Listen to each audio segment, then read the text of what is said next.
उपस्थित हमारे सत्संग प्रेमी सजना, श्रद्धामयी माता बहनों, काफी देर से सत्संग आप श्रवण कर रहे हैं। महात्मा की भजन का रस्सा साधन आप हृदय में कर रहे हैं। अभी आपने बहुत ही सुंदर भजन सुना भाई जी से।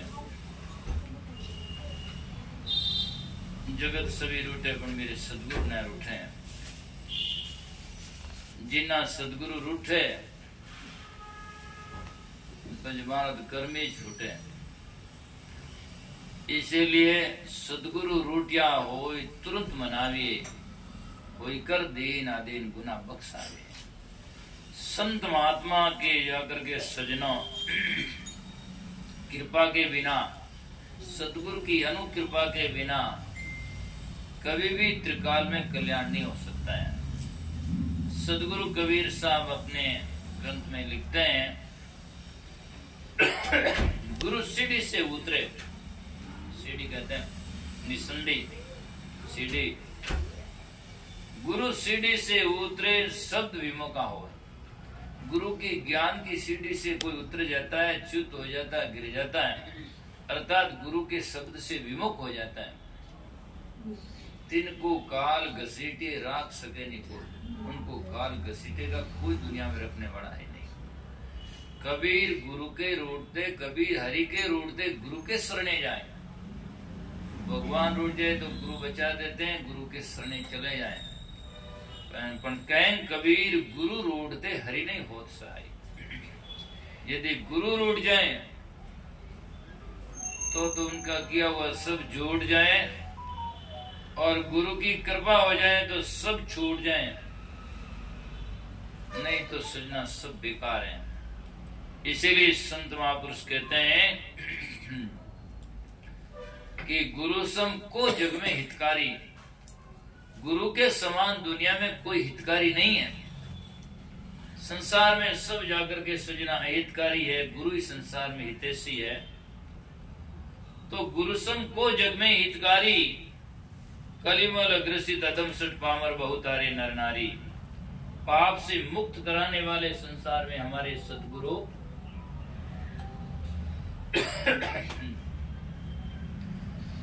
दुनिया में संसार में सब सगे हैं, लेकिन स्वार्थ के साथ में उनके दिल में जगह हैं, और ज्यों ज्यों स्वार्थ टूट जाए तो सब एक दूसरे से दूर भग जाते हैं, कोई किसी के साथ में नहीं।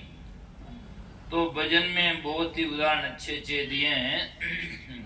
गुरु सम को जग में हितकारी, कलिमल ग्रसित अदम सठ पामर। कलिमा ना पाप से छाया हुआ, अदम ना पापी, और कलिमल ग्रसित अदम, अदम ना पापी, सठ ना मूर्ख। बहुत तारे नर नारी, बहुत नर नारियों को गुरुदेव उतार देते हैं। और वास्तव में सही बात यह है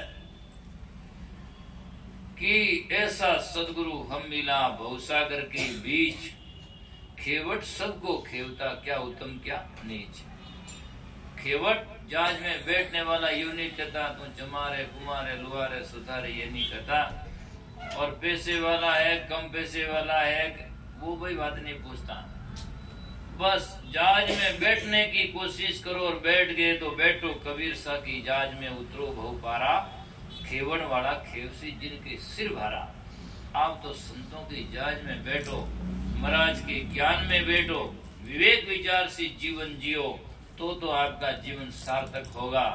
अन्यथा सजना जिंदगी खो जाएगा, अंत में भाई साहब जीव बहुत रो जाएगा, और मानव जन्म का तो बिल्कुल अकाजिज हो जाएगा।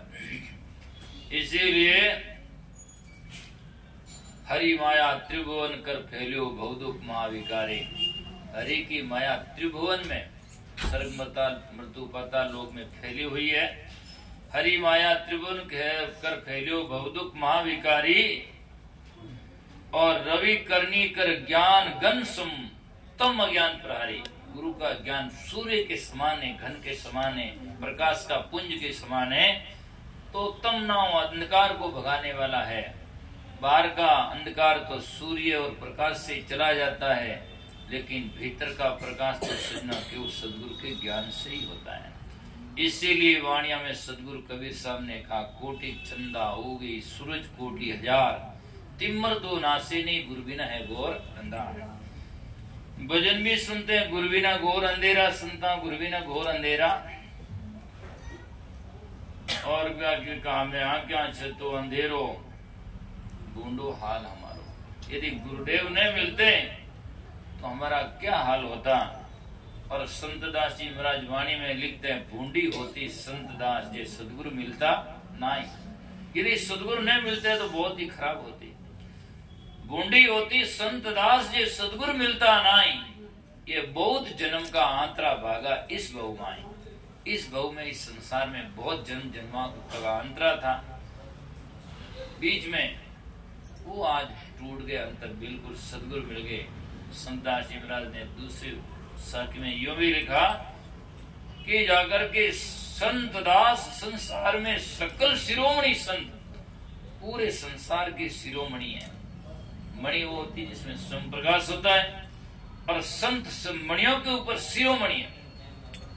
तो इसीलिए कहा गया संत दास संसार में सकल शिरोमणि संत, पूर्व जन्म का बिछड़िया सोए मिलाया कंत। जन्म जन्मांतरों से हम जिससे बिछड़े हुए। कई लोगों की तो धारा अंधविश्वास है, कहते हैं महाराज से मिलोगे तो सब छुड़ा देगा। छुड़ा नहीं देगा, जहाँ से जन्म जन्मांतरों से छूटे हो उनसे जुड़ा देगा। और जो ये संसार में छूटने वाला है उससे संत कहते हैं पहले तो, बाद में तो छूटना ही है, जबरदस्ती छूटेगा। पहले प्रेम से छोड़ दो, विवेक से छोड़ दो, वो तो पछताना नहीं पड़ेगा, बल्कि जबरदस्ती एक दिन छूटना तो ही है। तो इसीलिए भागवतों की कथा तो आप सुनते ही हैं, जिसमें ये कथा का विवेचन आया है कि नारद मुख गुरु निंदा सुन हरि को की होती भारी, गुरु करुणा निदान पलक में 84 बहु टारी। नारद सरिसा शिष्य गुरु है मच्छी मार, ता सदगुरु की निंदा क्या पड़े 84 धार। देव ऋषि नारद जैसा होता है, और वह गुरु कालू कीर, मच्छी मारने वाले, पकड़ने वाले, बेचने वाले, उन गुरु की निंदा करते हैं और कहते हैं गुरु तो किया पण जा रहे नारद 84 में जाना पड़ेगा। अब गुरु के पण लगाया जिसमें 84 में जाना पड़ता है, और गुरु के दोष मन लगाते हैं, उनका क्या हाल होगा जिसकी कोई बात ही नहीं है। कबीर साहब बीजक में लिखते हैं गुरुद्रोहियो मन मुखी, नारी पुरुष वे विचार, ते नर 84 भोगे जोलो चंद दिवाकार। वो नर 84 में जय जब लग चांद और सूर्य है, तब तक वो 84 की लाख योनियों भटकते जाएगा। इसलिए गुरु की निंदा जो मुख कर ही, तो सुकर स्वान जन्म सो दर ही, नुग्रा करे मुक्ति की आशा, कैसे पावे मुक्ति निवासा। नुग्रा नर सुमरण करे, जो गुरु की शरण में गया नहीं वो तो नुग्रा ही है, लेकिन जाकर भी नहीं समझा तो उनसे ज्यादा नुग्रा है। क्योंकि आंख वाला तो जाकर खड्डे में पड़े तो कोई नई बात है ही नहीं, लेकिन जो आंख खुली है जाकर पड़े तो ये सजना कितनी गलत बात है। कबीर साहब साकी में लिखते हैं, मन जाने सब बात, मन सब बात जानता है, मन जाने सब बात, जान बूझ अवगुण करे। कबीर काहे की कुशलात, ले दीपक कुएं पड़े। उसके जीवन में कुशलात, सुखी सुख कैसा आएगा, जो दीपक लेकर कुएं में जाकर गिरता है। इसीलिए संत महापुरुष कहते हैं, गुरु करुणा निदान पलक में 84 भेटारी। ऐसे देव ऋषि नारद को गुरुदेव करुणा कर गए, बोले कौन तेरे को भेजने वाला, विधि बताई और 84 से मुक्त कर दिया। तो कहते हैं हरि के कृत जीव जाय रसातर। लोग कहते हैं सब भगवान की है कृपा, तो भगवान के किए हुए जीव या पैदा किए वो समझो समझाने का तरीका है या, लेकिन कितने जीव दुखी है, लेकिन जिन पर सदगुरु कृपा कर देते हैं उनको सदा सदा के लिए मुक्त कर देते हैं। इसीलिए कहा, राम का रचा जीवड़ा 84 में जाई, पर सदगुरु हंदा संत दास मिले ब्रह्म के माए। रज्जब साहब की वाणी बड़ी गजब है। रज्जब साहब कहते हैं जीव रचा जगदीश ने बांधिया काया माए। मान लो लोग कहते भगवान ने जीव की रचना की, वो बात समझाने का तरीका है, पर मान ले तो उन्होंने रच करके काया में बंधन कर दिया। जीव रचा जगदीश ने बांधिया काया माई, पर जन रजब मुक्ता क्या सदगुरु समझुया नहीं। वो तो बंधन में डाल दिया और सदगुरु से मुक्त कर देते हैं। इसलिए सदगुरु की परमेश्वर से संत बड़ा जिनका क्या अनुमान, हरि माया आगे धरे संत रहे निर्वाण। एक संतों ने एक साखी लिखी,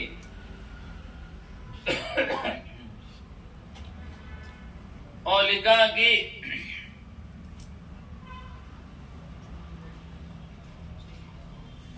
नीचा से ऊंचा करे भगवान परमात्मा कर्म, नीचा से ऊंचा करे भगवत भांडा फोड़। भांडा फोड़ना इन शरीर को छोड़ने के बाद में दूसरा जन्म में ऊंचा कर देते हैं। कोई ऊंचे घर में अवतार जन्म ले ले या कोई धनी बन जाए, ऐसा बन जाए। तो के नीचा से ऊंचा करे भगवत भांडा फोड़, हरि तो करे जन्म अगले। भगवान अगले जन्म में ऊंचा कर सकते हैं, पर संत करे इस ठोड़। संत इसी ठोड़ में ऊंचा कर देते, इसी जन्म में ऊपर कर देते। इसलिए संत की बात बड़ी निराली है, और संत के सामने सजना बराबरी उसकी तुलना में कोई नहीं। इसलिए पलटू जाप जैसे फक्कड़ महात्मा कहते हैं कि सब में बड़ा है संत, दूसरा नाम है, तीसरा 10 अवतार तिन्हें प्रणाम। सब में बड़ा संसार में संत ही है, और संत के बाद में तो सजना अंत ही है। और संत मिलेंगे तो दुखों का अंत आएगा, और नहीं तो सजना 84 में ये फिर जाएगा और बहुत ही पछताएगा। इसलिए गुरु की शरण में जाओ, तुम उतरिया चाहो पार, तो गुरु का ले लो शरणा। और शरणा लेकर के क्या करना, बदमाशी नहीं। कई लोग ये भी महाराज को माता अब सब सीख लियो, अब तो कहीं अपनी जरूरत है। ऐसे भी बहुत सारे लोग उदाहरण सुनते हैं। एक गुरुजी के पास में सुजना शिष्य विद्या शिक्षा धनुष विद्या युद्ध विद्या सीखने गया, और सब सीखा, चलाना बुलाना सब सीख लिया, और कहा अब तो के बस मैं तो सब सीख गया हूं। तो उसके मन में अब मैं तो दूसरों से क्या है। उसने कहा गुरुजी मैं आपसे ही लड़ाई करूंगा। गुरुजी बोले ये क्या तरीका है भाई? क्या नहीं नहीं, बोले ऐसा मत करो। कहा नहीं मैं तो बाकी को तो सब जीत लिया, अब आपसे ही करूंगा। महाराज बोले भाई चलो तारी जजगी तो करो, परसों आ जाना भाई युद्ध क्षेत्र में। गुरुजी ने एक लुहार को बुलाकर बुलाया, अरे भाई इधर आ कि क्या 20 फुट तलवार की म्यान बना देना। और चेला भी सुन लिया 20 फुट तलवार की म्यान। तो चेला ने सुन लिया महाराज तो गुरुजी तो 20 फुट तलवार लंबी लेना आई, यदि अपन 2-3 फुट लेना हो तो कैसे काम होगा। वह भी गया और सजना लोहार के पास में जाकर का 20 फुट की तलवार बना दो और म्यान बना दो। तो दूसरा लोहार था, उसने 20 फुट की तलवार और म्यान बना दी। म्यान ऊपर का कवर है और वो तलवार 20 फुट की उसमें अंदर में डाल दी। और गुरुजी तो बड़ी युक्तिदार थे, तलवार की म्यान तो बने 20 फुट की, मैं गाली 3 फुट की। और अभी मेरी तरफ में देखो लंबी 20 फुट की खंदा माते धीरे से उठान लेना आएगा युद्ध क्षेत्र में। चलो भी वो भारी भारी उठान लेना आयो आन क्यों लो भाई अबे तैयारी है क्या? बोले हाँ साहब तैयारी है। 1 2 3 तथास्तु। तथास्तु क्यों गए गुरुजी तो 3 फुटाड़ी एकदम बस निकाल दी। 20 फुट निकाल दी तो देर लग फट निकाल 3 फुटाड़ी उसके गर्दन पर रख दी तलवार के, काट दूं छोड़ दूं। कह रहे बाप जी आप यदि मैंने बताई तो कोई नहीं क्यों आप मैं बताए दे दो, मैं तो बचाए दो तुम मार ही दे दो। तो इसीलिए गुरु कभी भी सजना जाकर के पूरी विद्या गुरु का ज्ञान पूरा सीखना। सोच लें कि हम सब सीख लिया उनसे ले लिया, ऐसा मत सोचना। इसीलिए गुरु के सामने तो जितना विनम्र होकर के हम निकलेंगे और तो ही हमारा जाकर के सुधार उधार होगा और फालतू की बड़ाइयां करोगे तो सजना अहंकार से मरोगे और इस भवसागर से कभी नहीं तरोगे। क्यों जिंदगी का आगाज करोगे? इसीलिए जाकर के विनम्रता से जाकर के तो कहते हैं कि हरि के कृत जीव जात रसातल गुरु ते ले तुम्हारी। भगवान का क्या सब आज देखो भगवान की सृष्टि सब मानते हैं लोग कहते हैं, लेकिन कितने आज एक भी आदमी सुखी नजर में नहीं आता।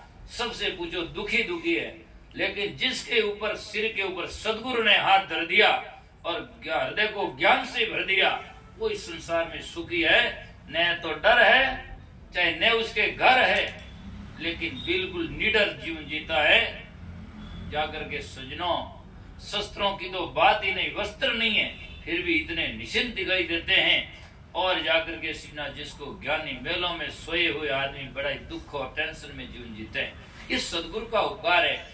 इसीलिए देवऋषि नारद ने भी भजन लिखा है, संत गाते हैं कि जाकर के सदगुरु उपकारी उपकारी हमारी बिगड़ी बात सुधारी। बिगड़ी बात को सुधारने वाले सदगुरु बड़े उपकारी है। सदगुरु दयालु होते हैं और सजना उनकी शरण में जाकर हम दया का पात्र बन करके दया ले सकते हैं, अन्यथा नहीं। पात्रता के बिना तो वो दया रुकती नहीं, कर भी देंगे तो कहाँ है, बस कुछ भी नहीं होगा। तो इसीलिए कहते हैं कहीं न जात उपकार अनेकन। गुरु के उपकार कहे नहीं जाते हैं, कहे नहीं जात उपकार अनेकन। और श्रुति गाउत गुण हारी हरि विरंची शंकर मुख वर्णी गुरुपद की बलिहारी।